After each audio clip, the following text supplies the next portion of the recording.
Hey everyone, welcome back to the channel. Sony says it expects PS5 sales to fall and that it has no major new games planned for this year. Here's why. Game consoles don't last forever, but the Sony PlayStation 5 isn't your average game console. When it was released in 2020, it saw so much demand that the Japanese gaming giant took 3 years to finally make enough available consoles for all the eager buyers.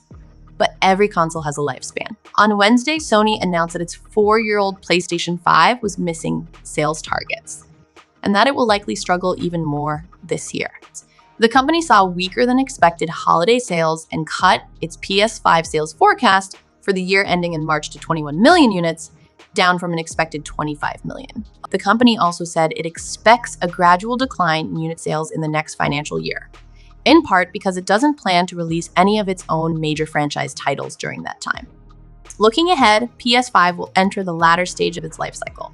Naomi Matsuoka, Sony Senior Vice President, said in a conference call, as reported earlier by Bloomberg, whenever any gaming executive discusses the future of consoles like the PlayStation, Microsoft Xbox Series X, or Nintendo Switch, consumers take notice. These machines cost hundreds of dollars, with games running around $70. To make those purchases feel worthwhile, Microsoft, Nintendo, and Sony aim to offer major console upgrades about every 7 years. Sony's statement didn't define what exactly it means for the PS5 to enter the latter stage of its life cycle, other than to say that it will put more emphasis on the balance between profitability and sales. And the company didn't immediately respond to a request for comment. The good news is that broadly, Sony has offered years of support for older consoles. The PS5, for example, can play an overwhelming majority of PS4 games, no matter if they were bought on disc or digital. We don't know yet if the inevitable PlayStation 6 will offer the same capabilities, but it's likely Sony will want to keep that feature. It's also not clear why Sony decided to share this news with so little detail, as it certainly knows gamers will grab onto any tidbit about their console of choice. If the PlayStation 5 is entering the end of its life cycle, that would seem to indicate the PlayStation 6 is around the corner. There was so much concern about this that even internet fact-checking site Snopes got in on the conversation.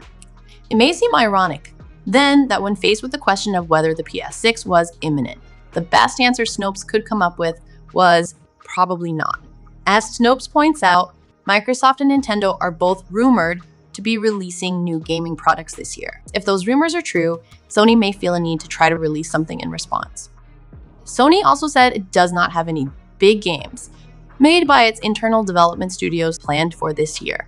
But let's be clear, there are still some big games coming to the PlayStation 5. The biggest one is Final Fantasy VII Rebirth, the second installment in the epic remake of one of the video game industry's most beloved titles.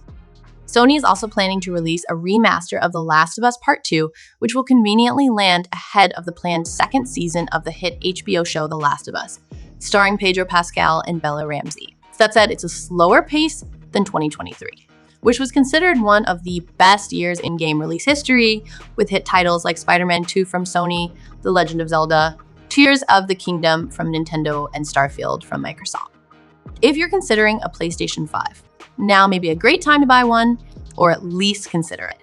A key reason for that is if you don't already own a PlayStation 5, you probably won't be buying a PlayStation 6 whenever it launches. The only reason to wait at this point would be to hold out for inevitable holiday sales. Or you might want to buy a used PlayStation 5 from someone upgrading, which is a thing you can do. If you do buy a PlayStation 5, you'll be getting access to a wide array of well-regarded titles, including exclusives like the Spider-Man games, The Last of Us, Uncharted, God of War, and Horizon, to name a few. The PS5 launched November 2020 during the height of the pandemic and has now sold 54.7 million in just over 3 years. This November, the console turns 4 years old. And with Sony now saying it is entering the second half of its life cycle, thoughts will inevitably turn to the next generation and the PS6. One game that may be set for the PS6 as a launch title is Hideo Kojima's return to the action espionage genre, Fizzin. Kojima has said work on the game is expected to begin in earnest at Kojima Productions after Death Stranding 2 and in partnership with Sony. Death Stranding 2 has a 2025 release window, and based on Sony's latest comments, probably won't come out before April 2025. Fizzin wouldn't then be expected until 2026 at the earliest, possibly 2027 or 2028. The PS4 came out November 2013. The PS5 came out 7 years later in November 2020. If this pattern repeats itself, the PS6 will come out November 2027. So, what are your thoughts? And what you think about this news? Share your opinions in the comments below. And if you enjoyed this video, don't forget to subscribe, and hit that notification bell for more gaming updates. Until next time, happy gaming.